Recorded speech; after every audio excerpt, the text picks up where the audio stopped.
우리나라의 교회에 이 코로나가 미친 영향은 거의 치명적이라고 볼 수 있습니다. 이 코로나가 오기 전까지는 거의 모든 예배당들이 꽉꽉 찼습니다. 우리 교회도 예배 때마다 교인들이 꽉꽉 차서 앉았습니다. 그래서 그때 제일 좀 불리한 분들이 히프가 큰 분이었습니다. 많이 차지하기 때문에 막 밀고 이러면은 굉장히 힘들어 했습니다. 그리고 어떤 교회는 교인들이 오는데 장소가 비잡으니까 7군데, 8군데 이 CCTV를 켜놓고 예배를 드리곤 했습니다. 그런데 코로나가 오고 난 뒤에는 전국에 있는 교회가 교인들 숫자가 한 30% 이상 줄었습니다. 그래서 꽉꽉 차던 교회가 이렇게 헐렁헐렁 해지게 되었고, 그리고 작은 교회들은 없어지게 되었습니다. 월세를 낼 수 없으니까 교회가 문을 닫게 되는데 없어진 교회가 한 2만 교회 정도 된다고 말을 합니다. 그리고 예배에 대한 교인들의 인식도 많이 변했습니다. 옛날에는 무조건 예배를 드려야 된다 이렇게 생각을 했는데 코로나가 오고 난 뒤에는 집에서 스마트폰으로 예배를 드려도 되는구나, 교회 안 가도 되는구나, 이런 것을 깨닫기 시작한 것입니다. 그래서 실제로 바쁜 분이라든지 아프신 분들은 스마트폰으로 예배를 드리고 있습니다. 인터넷 예배를 드리고 있습니다. 그런데 목회자와 교인들은 왜 이 코로나가 왔을까? 왜 이 코로나가 물론 다른 불교, 천주교 모든 사회에 치명적인 영향을 주었지만은 어떻게 이 교회에 이런 치명적인 영향을 주었는지 생각을 안 합니다. 그냥 코로나가 왔다, 그리고 그 후유증을 아직 겪고 있다, 이런 식으로 생각합니다. 그런데 그렇게 생각하면 이게 제대로 보는 것이 아닙니다. 코로나 오기 전에 한국 교회가 한 것이 뭘까요? 피 터지게 싸우는 겁니다. 특히 큰 교회들, 유명한 교회들이 교인들이 나누어져 가지고 엄청나게 싸웠습니다. 엄청나게 싸웠어요. 사랑의 교회 나누어져 가지고 길에서 피켓트를 들고, 전 누가 옳고 틀리고 그 이야기 하는 거 아닙니다. 엄청나게 싸웠습니다. 광주 중앙교회라고 광주에서 제일 큰 교회가 있습니다.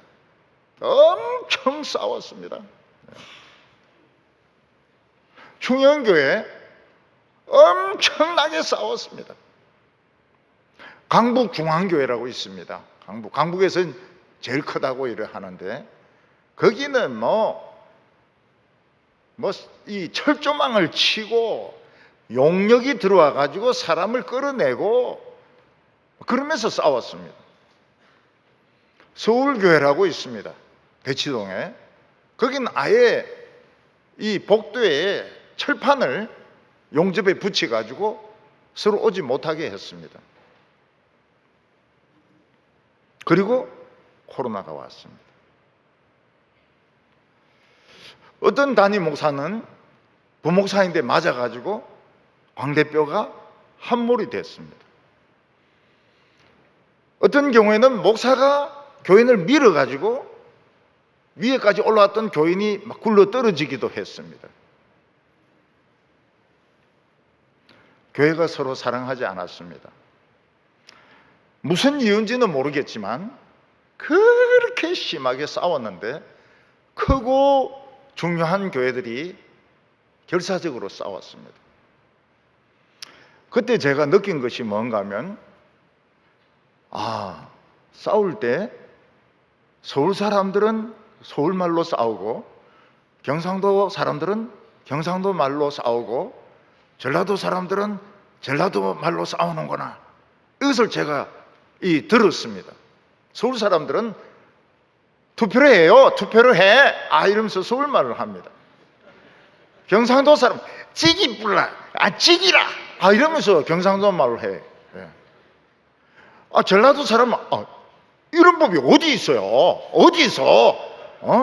이러는데 이 싸우는 것도 그 지방 언어로 싸우는구나. 그거를 처음 깨달았어요. 싸울 때는 저는 그냥 경상도 말로 싸우는 게 제일 살벌하거든요. 경상도 사람들은 막 지기불라 막 이러는데 그 지방어로 싸우더라고요. 엄청 싸웠어요. 그리고 코로나가 딱 온 겁니다. 변명할 여지가 없어요. 변명할 여지가 없어요. 2만 교회가 문을 닫았습니다. 물론 가정에서 예배 드릴 수도 있죠. 그리고 교회들마다 30% 정도, 큰 교회든 중간 교회든 다 줄어들게 되었습니다. 그 원인이 어디 있는가? 주님은 서로 사랑하라 그랬는데 사랑을 안 한 겁니다. 사랑을 안 하고 미워한 겁니다. 미워하고 정오하고 막 싸운 겁니다. 그러니까 주님이 코로나에 가가지고 교회 문 닫도록 좀 해라. 그래서 문을 교회가 폐쇄되기도 하고 그런 것입니다. 오늘 이 성경 말씀은 요단강 동편에 두 지파 반이 있습니다. 이들이 가나안 땅에 와서 싸웠습니다. 이스라엘 백성들과 함께 가나안 족속들과 싸웠습니다. 잘 싸웠습니다. 그리고 돌아가면서 무슨 생각인지 큰 단을 만들고 넘어간 겁니다. 그런데 이 소문이 이스라엘에 쫙 퍼지면서 요단 동편에 있는 이 족속들은 벌써 딴 종교를 가지려고 한다. 그러니까 이스라엘 다른 지파들이 전쟁을 하려고 모인 겁니다. 잘못했으면 이스라엘 안에서 실컷 좋은 일 해놓고 서로 싸우는 거예요. 그런데 그때 비느하스라고 하는 아주 성숙한 크리스찬이 있었습니다. 그 사람이 일단 우리 들어보자. 그래서 이 요단 동편 사람들의 이야기를 들어보니까 다른 종교를 믿을 생각이 없어요. 오해입니다. 오해가 빚어진 거예요. 그래서 이거는 오해다. 우리는 싸우지 않는다. 그래서 이스라엘 지파는 평화롭게 다 집으로 돌아간 것입니다. 오늘도 우리는 이 오해를 할 때가 많습니다. 가끔 친구들이나 가족들에게 이 전화를 걸었는데 빨리 회신이 안 오는 거예요. 그래 막 걱정을 하기 시작합니다. 아니 뭐 교통사고가 났나? 아니면 어디 잡혀갔나? 왜 이렇게 연락이 안 오는가? 막 걱정을 하기 시작합니다. 서울의 어떤 여성은 친구하고 스마트폰을 하면서 막 웃었습니다. 친구하고 스마트폰 하는 것이 재미가 있으니까 막 웃었습니다. 그런데 앞에 좀 우울증이 있는 분이 자기를 비웃는다고 생각한 거예요. 그래서 그 여성을 막 두들겨 팬 겁니다. 그리고 발로 차가지고 계단에서 떨어졌는데 죽어버렸어요. 그러니까 그냥 친구하고 전화 통화를 하고 있는데 그거를 자기를 우습게 한다. 이런 열등감 때문에 그냥 때려가지고 사람을 하나 죽여버린 거예요. 그러니까 이 오해라고 하는 것이 얼마나 이게 위험한 건지 모릅니다. 제 친구 중에 하나는 앞니가 이랬잖아. 튀어나왔어요. 앞니가. 예. 그래 이제 우리가 이제 그 군대에서 훈련을 받는데 이 친구가 앞니가 이렇게 나온 거예요. 그러니까 그 훈련시키는 교관이 보니까 자기가 지시를 하는데 앞니 내고 웃거든. 그래 가가지고 막 두들겨 패는 겁니다. 근데 그때는 우리가 이제 다 장교가 된 거예요. 장교가 장교를 팬다 이래가지고 우린 전부 식사 거부를 해버렸어요. 근데 그때 또 사관학교 교장이 또 그 길을 방문을 한 겁니다. 별 2개가. 잘못했으면 아주 큰 문제가 될 뻔했는데 그냥 모르고 그냥 넘어가 버렸어요. 이 아이가 그 안경에 앞니 나온 게 이게 문제라고.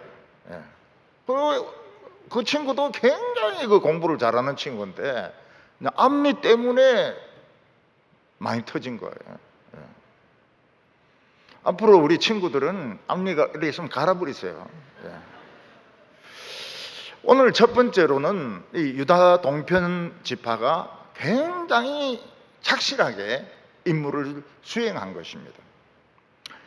모세가 살았을 때 루벤 지파, 갓 지파, 므낫세 반 지파. 그 므낫세 지파는 반반으로 나눠집니다. 그래서 요단 동쪽에 되어 있고 서쪽에 되어 있고 이 반 지파가 모세에게 가서 이 요단 동편 땅이 굉장히 좋거든요. 풀이 너무 좋거든요. 그래서 여기를 우리에게 달라. 우리가 여기서 양을 키우겠다고. 그러니까 모세가 오해를 한 겁니다. 아니 이놈들이 가나안 땅에 안 들어가려고 하는구나. 안 싸우려고 하는구나. 그래서 막 야단을 칩니다. 왜 너희들만 여기에 남아가지고 전쟁을 안 하려고 하느냐? 왜 이스라엘 백성들의 사기를 죽이느냐? 그러니까 이 사람들이 설명을 해요. 우리가 전쟁 안 하려고 하는 것은 아니다. 우리가 먼저 들어가겠다. 단지 여기 목초지가 좋으니까 우리에게 이 땅을 달라는 뜻이다. 그러니까 모세가 오해가 풀렸어요. 그래서 여기 성을 쌓아라. 성을 쌓아가지고 여자들과 어린아이들은 이 성에 살고 여기서 양을 키우고 소를 키우고 너희들은 먼저 가나안 땅에 들어가서 가나안 족속과 싸워라. 이렇게 이야기를 했습니다. 그리고 긴 세월 동안 갓 지파, 루벤 지파, 므낫세 지파는 집으로 돌아가지 않았습니다. 거기에 남아가지고 끝까지 전쟁을 같이 치렀습니다. 굉장히 성실한 사람들이죠. 아마 갓난 아기는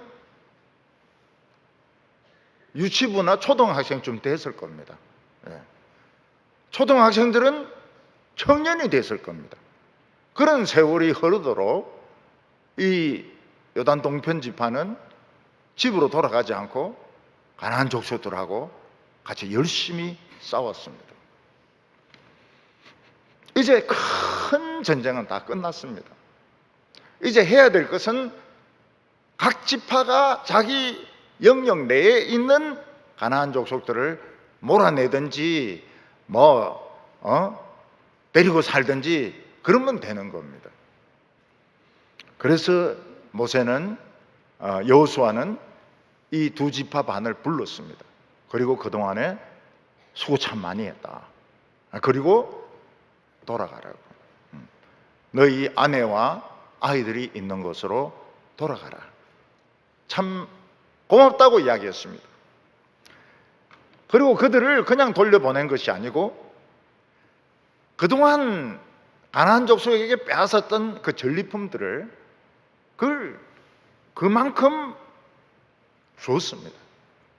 그래서 이 요단 동편에 있는 이 이스라엘 지파는 굉장히 많은 전리품들, 뭐 옷이라든지 뭐 금이라든지 뭐 양식이라든지 이런 걸 수레에 가득 싣고 집으로 돌아가게 되었던 겁니다. 만약에 남편이 외국에서 몇 년 동안 뭐 3년이나 4년 근무하다가 돌아올 때 빈손으로 돌아옵니까? 아닙니다. 부인이 입을 드레스, 그리고 뭐 향수, 화장품, 또 아이들의 장난감도 하나만이 아니고 뭐 기관총, 포크레인 뭐 이런 거 막 잔뜩 사가지고 오면은 굉장히 기쁘죠. 굉장히 기쁘죠. 여기서 알 수 있는 것이 뭡니까? 하나님의 일을 하면 먹을 것이 생긴다는 거예요. 하나님의 일을 하면 먹을 것이 생기게 되어 있습니다. 그래서 굶어 죽는 걸 걱정할 필요가 없어요. 우리 청년들이 정식 잡이 구해지지 않을 때 그냥 교회를 열심히 하세요. 그러면 뭐 어디서든지 전리품이 생깁니다. 전리품. 추수감사절 전리품. 그래가지고 옛날에는 뭡니까?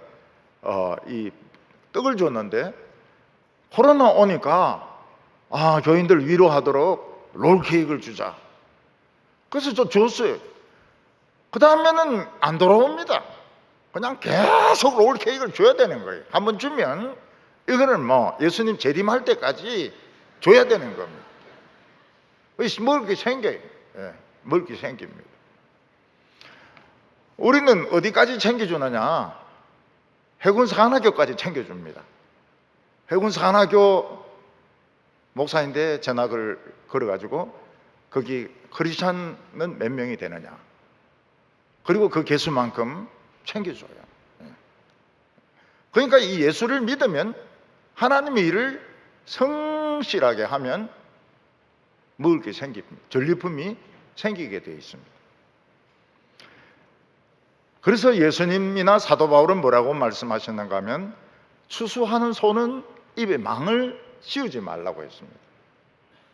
그러니까 이 소가 추수하면서 맷돌 갈면서 계속 먹으면서 도는 거예요. 그걸 아까워하지 말라는 거예요. 왜냐하면 그 소는 그걸 먹을 자격이 있다는 겁니다. 1년 내내 농사를 지었으니까 먹을 자격이 있다. 그거 아까워가지고 못 먹게 하도록 입에 망을 씌우지 말라는 겁니다.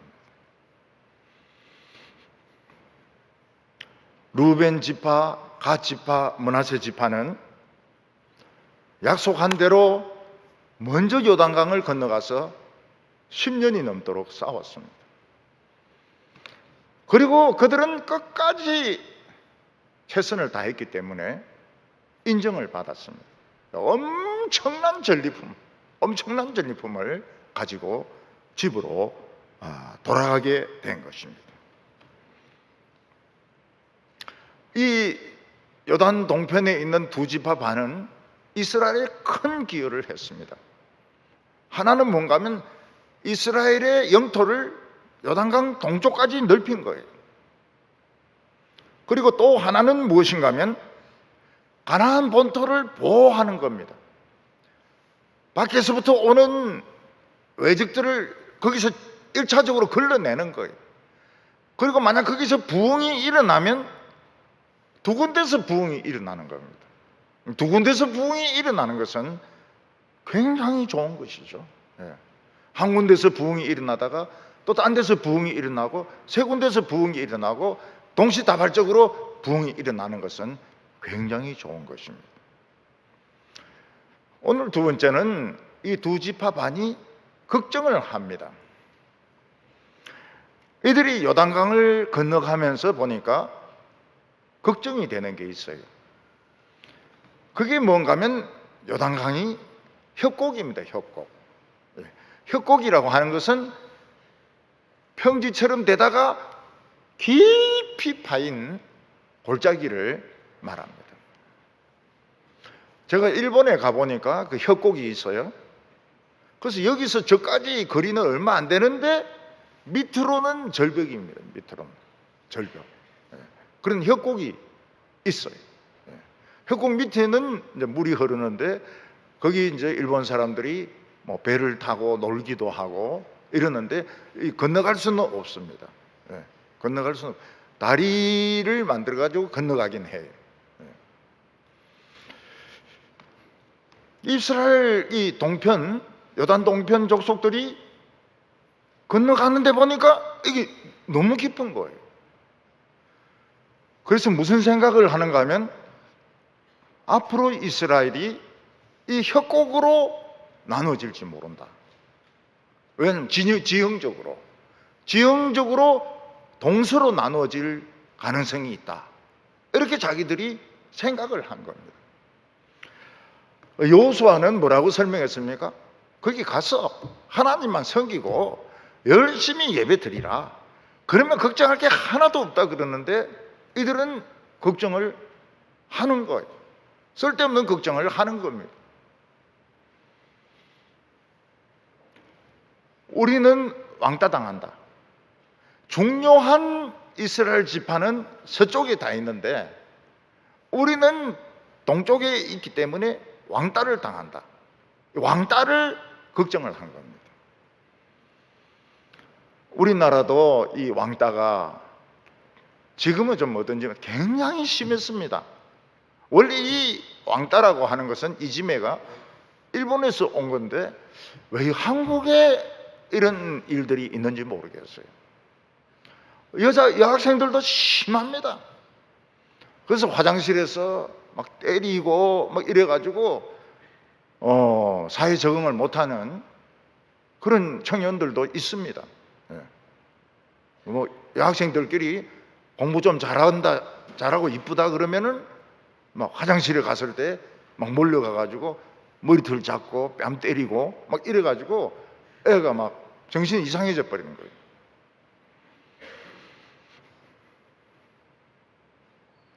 지방에 있는 학생이 서울에 올라가면 지방에 있는 학교를 인정해 주느냐? 인정을 안 해줘요. 인정을 안 해줘요. 옛날에는 경북대학교가 얼마나 좋은 대학인지 모릅니다. 지금은 인정 안 했죠. 그냥 지방대입니다. 지방대. 지방대. 저는 그것도 모르고 옛날에는 서울대, 연대, 고대, 경북대 이렇게 했거든요. 그래서 저는 우리 집 애를 경북대로 넣었는데 친구들이 난리가 났어요. 왜 그런 학교를 가냐고. 괜찮은데? 근데 나중에 보니까 세상이 바뀐 거예요. 아이들의 생각이 전부 지방된 겁니다. 전부 지방된. 인서울 아니면 다 지방된 거예요.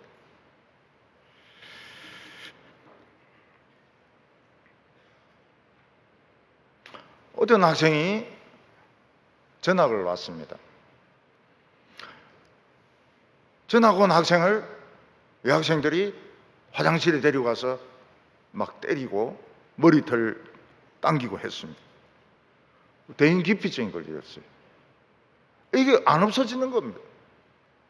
청년이 됐는데 대인기피증이 안 없어져요. 아무도 안 만납니다. 우리 교회 여고생이 서울에 있는 학교로 전학을 갔습니다. 서울 애들이 잘 안 놀아줄 텐데 서울 학생들이 널 뭐라 부르냐 이러니까 촌년이라 이래 부른대요. 촌년이라. 근데 이 현실이 철저하게 끼리끼리 놉니다. 끼리끼리 놀고 거의 지방 학생들을 안 끼워줘요. 서울에 가도 안 끼워줘요. 우리나라는 직장과 학교가 전부 서울에 있지 않습니까? 그러니까 이 지방에서 서울에 올라가면 맨 땅에 그냥 헤딩을 해야 되는 거예요. 그러니까 이 어떤 학생들은 막 대책 없이 이리 올라오는데 제가 서울에서 목회를 한 사람 아닙니까? 진짜 대책 없이 올라오는 학생들이 있어요. 청년들이. 그냥 맨 땅에 막 머리를 확 쥐어박는데 고생 엄청나게 합니다.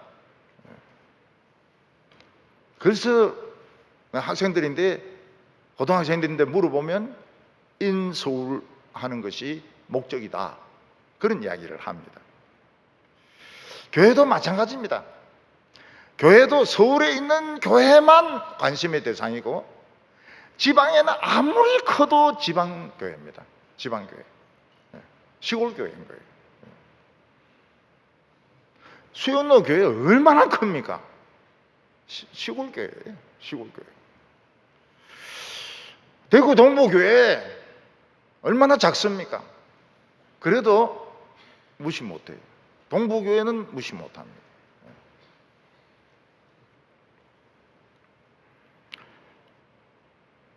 이 동쪽에 있는 지파는 우리가 왕따를 당할 거다, 우리 후손들이 왕따를 당할 것이다. 왜냐하면 요단강으로 잘라가지고 너희들은 진짜 이스라엘이 아니다, 너희들은 가짜 이스라엘이다. 이래 될까 싶어가지고 그들이 큰 탑을 만들었습니다. 큰 제단을 만들었습니다. 그 제단의 뜻은 우리도 이스라엘이다, 우리도 예배드릴 권리가 있다, 그런 뜻으로 만든 겁니다. 근데 그게 그런 뜻으로 이해가 안 된 겁니다. 우리도 같은 이스라엘이고 우리도 예배드릴 권리가 있다 해서 큰 제단을 만들었는데, 이스라엘 백성들은 그걸 오해를 한 겁니다. 딴 신을 섬기겠다, 이렇게 오해를 한 거예요. 그래서 소문이 얼마나 빠른지 모릅니다. 그냥 온 이스라엘의 요단 동쪽에 있는 이스라엘이 배반했다, 하나님 말고 딴 신을 섬기려고 단을 만들었다. 그러니까 모든 이스라엘이 다 모인 겁니다. 전쟁하려고, 싸우려고 모인 것입니다. 이 요단 동편 사람들 지금까지 최선을 다했고, 지금 전리품 보너스까지 지금 받아가지고 돌아가고 있는데 지금 전쟁이 나게 생겼습니다. 이때 비느하스라고 하는 아주 훌륭한 이 리더가 있었습니다. 여호수아도 있었지만 여호수아는 너무 늙었어요. 너무 늙어서 이런 데 와서 이야기를 할 수가 없습니다. 비느하스가 굉장히 가슴이 뜨거운 사람이에요. 근데 이 비느하스는 아주 생각이 합리적인 사람입니다. 우리가 그냥 싸우지 말고 한번 이야기를 들어보자. 들어보고 난 뒤에 말이 안 되면 싸우자. 그래서 상담을 하는데 제일 중요한 게 뭔가 하면 경청입니다. 경청. 들어주는 겁니다.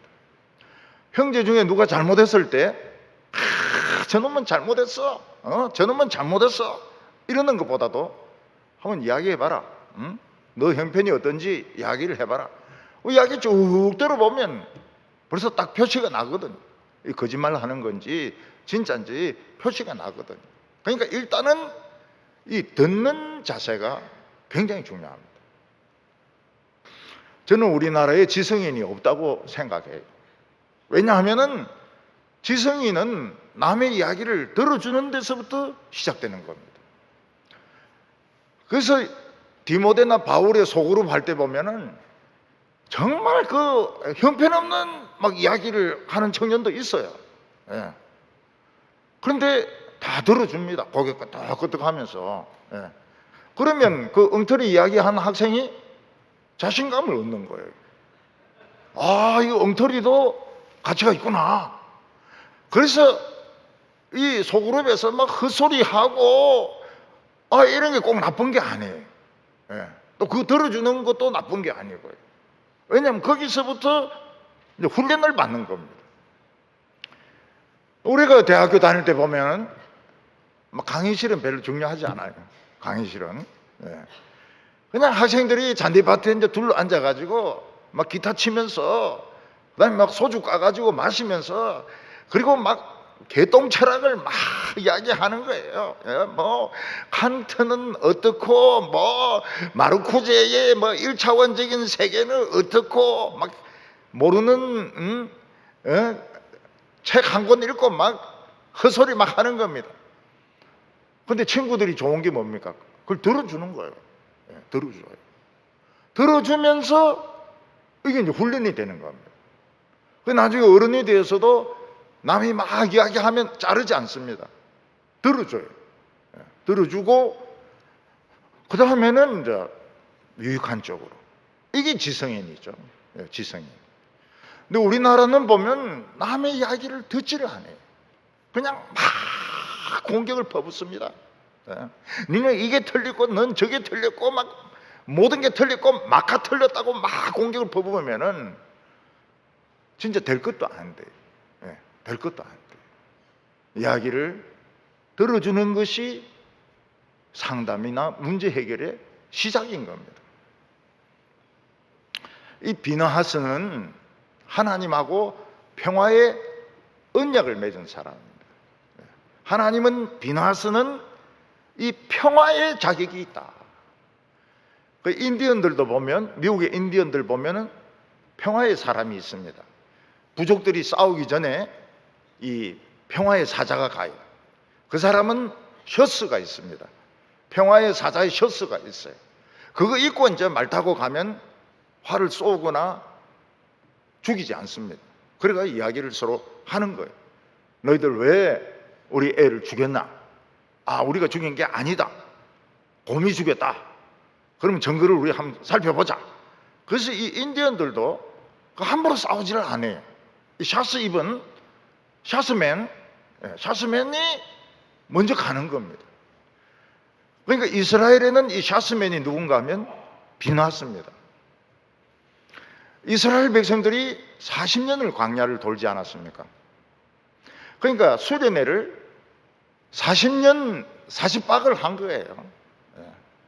그리고 요단강 쪽으로 가는데 유혹이 생겼습니다. 이 모압 왕이 발람이란 거짓 선지자의 그 이야기를 듣고 여자를 가지고 유혹하면 되겠다. 그래서 그 모압 여자들 중에서 막 그 섹시한 여자들, 막 허리 가늘고 막 이런 여자들을 쫙 세워놓고 거기 우상의 음식 만들어 놓고 우상 만들어 놓고 이스라엘 백성들 지나가는 거, 헤이 이스라엘 컴. 그러니까 이스라엘 백성들이 40년 훈련 받았는데 정신이 딱 나가버린 거예요. 이쁜 여자들 보니까. 이스라엘 여자들은 어떻습니까? 허리가 굵어요. 허리가 굵고 목소리 크고 뭐 말씀밖에 모르고, 그런데 막 허리 가는 이런 여자들이 막 컴 이러니까 이스라엘 백성들이 막 달려가는 겁니다. 누가 넘어지면 막 밟고 넘어가요. 거기서 나온 노래가 뭔가 하면 전우의 시체를 밟고. 그래서 이제 여자들 막 안으려고 그러니까 안 돼요. 안 돼요. 저기 절해야 돼요. 그럼 뭐 절 얼렁하고 또 오니까 안 돼요. 저 우상의 음식 먹어야 돼요. 먹고 성관계를 막 가지는 겁니다. 그날 하나님께서 연병으로 막 쳤는데 24,000명이 죽습니다. 그런데도 막 계속 가는 거예요. 계속 가. 이게 그 유혹이라는 게 얼마나 무서운가. 어떤 청년은 수련회 한다고 너무 은혜 받아서 정말 담배를 끊었어요. 3박 4일 동안 하나도 안 피웠어요. 성리했어요. 집에 오니까 담배 피우고 싶어 죽겠는 거예요. 담배를 너무 굶는 거예요. 화장실에서 한 갑을 그냥 연달아 피워버리는 겁니다. 연달아. 왜냐면 몸에 언밸런스가 오니까 이 언밸런스를 맞춰야 될 거 아닙니까? 그러니까 막 그냥 피우고 막 두 개를 같이 피우고 이래가지고 밸런스를 맞추는 겁니다. 그래서 너무 영적으로 되는 것도 좀 위험해요. 막 사부 예배 보고 막 은혜 받았다 이래서 넷플릭도 안 보고 텔레비도 안 보고 텔레비 부숴버리고 그리고 그 다음날 또 삽니다. 왜냐하면 보고 싶어 미치겠는 거예요. 이게 미치겠는 거예요. 근데 그 이스라엘 족장 중에서 간띠가 부은 놈이 하나 있어요. 전 이스라엘이 지금 죽고 지금 막 난린데 모함 여자 하나 데리고 자기 텐트로 들어가는 거예요. 사람들 다 보는 데서 하나 낚아채 가지고 텐트로 들어가는 거예요. 이때 이 비느하스가 분노합니다. 어떻게 이스라엘 진중에 이런 음행을 행할 수 있느냐? 그래서 비느하스가 창을 들고 따라 들어갑니다. 그래서 남자 여자가 붙어 있는 거를 그냥 창으로 찔러 가지고 오뎅으로 만들어 버렸어. 두 개를 그냥 오뎅으로 만들어 버렸어. 그리고 이 전염병이 끝난 겁니다. 그때 하나님이 비느하스에게 주신 임무가 뭔가 하면 너는 앞으로 평화의 사자다. 너가 이야기하는 것은 사람들이 다 들을 것이다. 이래서 이 비느하스는 평화의 사자가 되는 것입니다. 그는 여호와에 대한 열정이 있었습니다. 열정이 있어가지고 그걸 참을 수가 없었어요. 또 여러분들이 오늘 또 열정이 생겨가지고 다른 친구 등을 막 찌르고 이렇게 하면 안 됩니다. 이거는 이제 구약시대 때 이야기고 신약시대 때는 등 찌르고 이렇게 하면 안 돼요. 이야기를 하고 이야기를 들어주고 권면해주고, 권면해주면 안 듣는 것 같은데 듣습니다. 다 들어요. 그리고 우리 청년들 보면은 지금은 좀 덜한 것 같은데 옛날에는 근데 형제하고 결혼하려고 하는데 부모님 무슨 이야기 합니까? 궁합이 안 맞다는 거예요.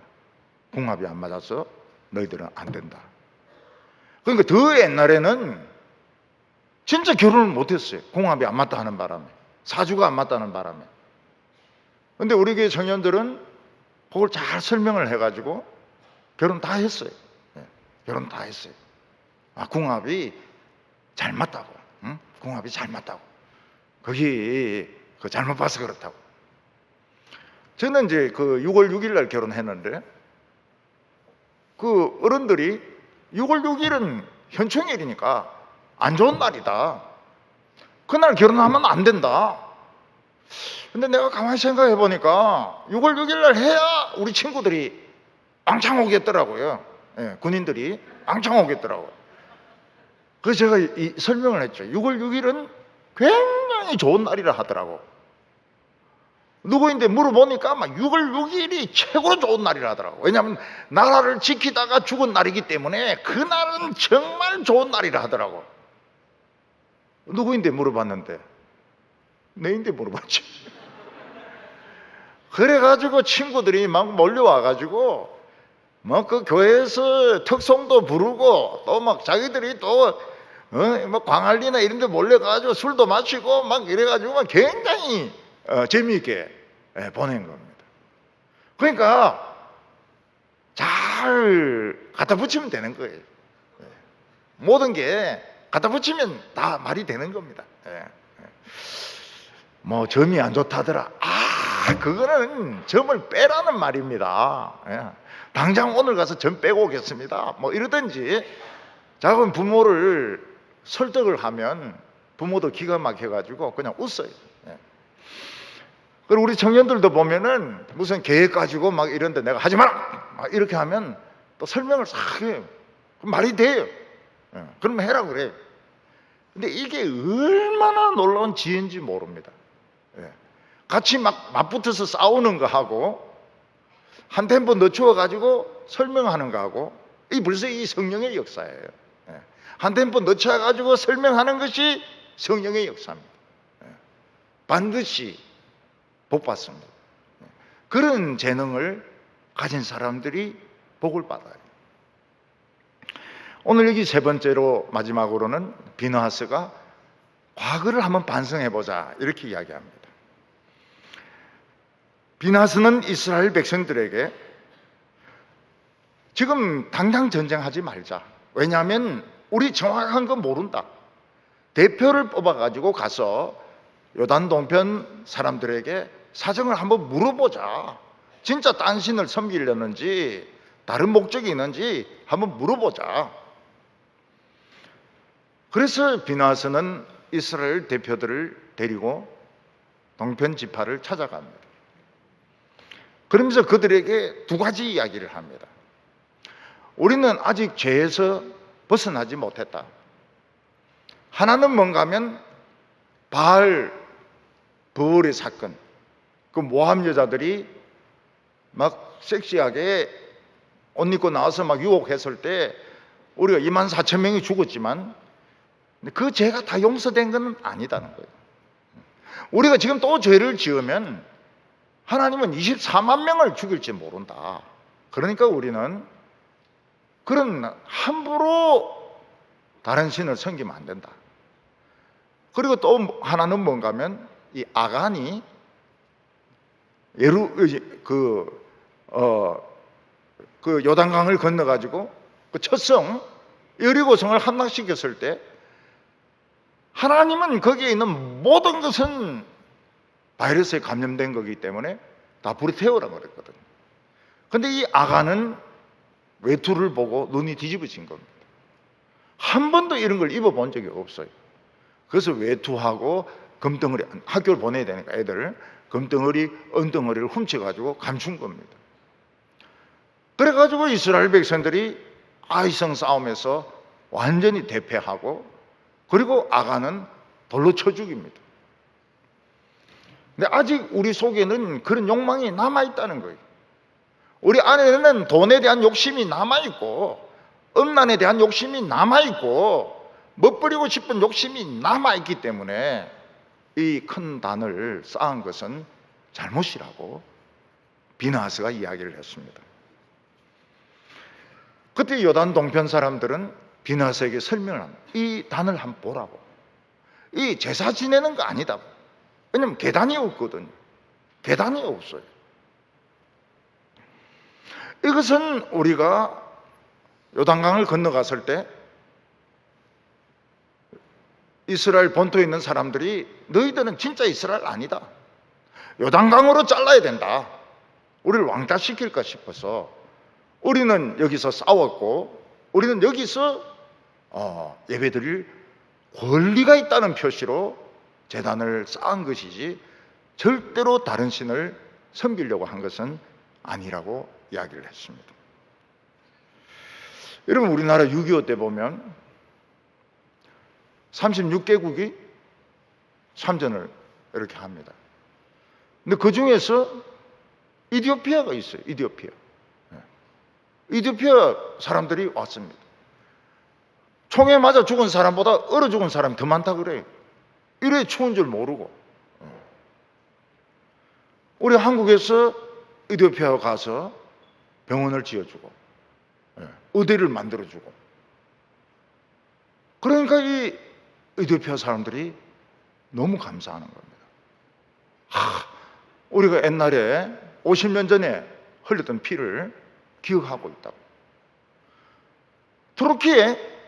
투르키에 많이 왔습니다. 군인들 많이 와가 많이 죽었어요. 투르키에. 그 투르키의 그 병사가 여자애 하나를 주워가지고 키웠습니다. 부대에서 키웠어요. 그래서 걔를 박스에 넣어가지고 태국으로 투르키에로 데려가려다가 들켜가지고 애는 그냥 남았습니다. 근데 그 병사가 그렇게 이 애를 보고 싶어하는 거예요. 50년이 지나고 난 뒤에 이 인터넷에 글을 올립니다. 애가 보고 싶다고. 그 여자애가 할머니가 됐어요. 할머니가 됐고 손자들이 있어요. 그래 만난 겁니다. 그래 그 한국 그 애죠. 애가 이야기하는 거예요. 파파 왜 그리 늦게 왔냐고. 왜 그리 늦게 왔냐. 나 한평생 너를 기다렸다. 한평생 너를 기다렸다. 그 투르키예 사람들은 이슬람이거든요. 근데 한국 사람들은 자기들의 피로 봅니다. 그래서 기독교에서 지원하는 거 일치 안 받습니다. 근데 한국 교회에서 지원하는 거는 받아요. 왜냐하면은 피를 나눴기 때문에. 미국에 항공모함이 있습니다. 그 병사가 상륙을 했어요. 이 배에 탄 수병들이 육지에 올라가는 걸 상륙이라고 그럽니다. 근데 쓰레기통에 보니까 애가 하나 있는 거예요. 이 사람이 그 애기를 데리고 항공모함 안에 들어가지고 감춰 놓은 겁니다.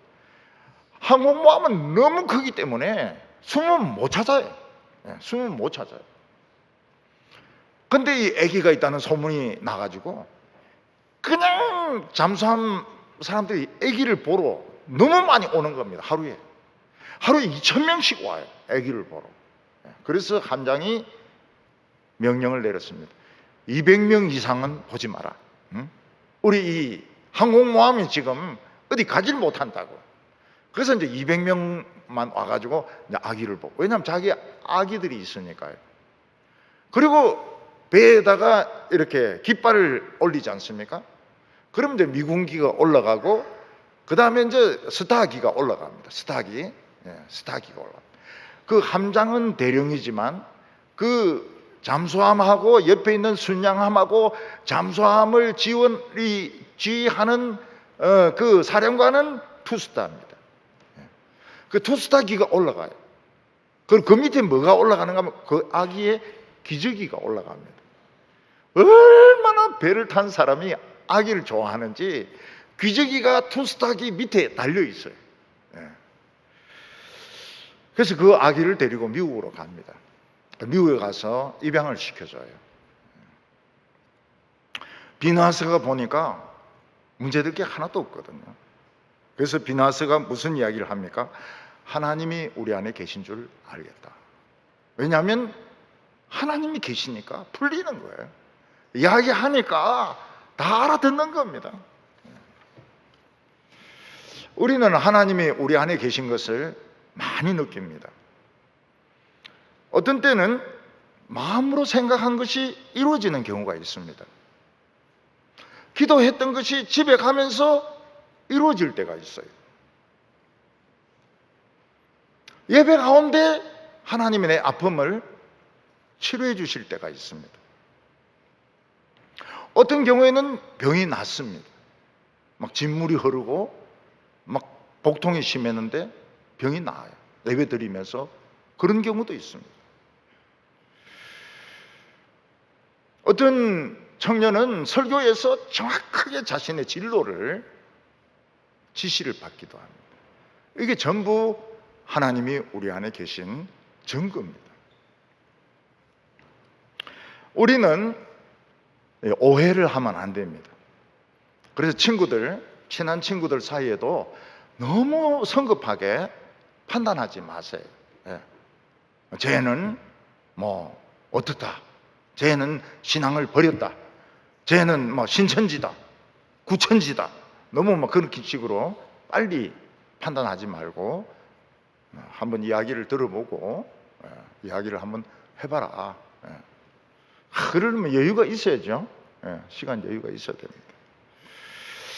우리는 아브라함 같이 어디를 가든지 예배 중심, 하나님 말씀 중심으로, 그래서 축복받는 우리 형제 자매들 다 되시기를 바랍니다. 기도드리겠습니다.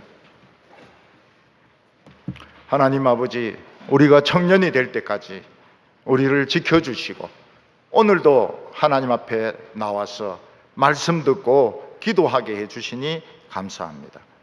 오늘 저희들의 마음속에 참 이 진로 문제에 대해서 걱정이 많습니다.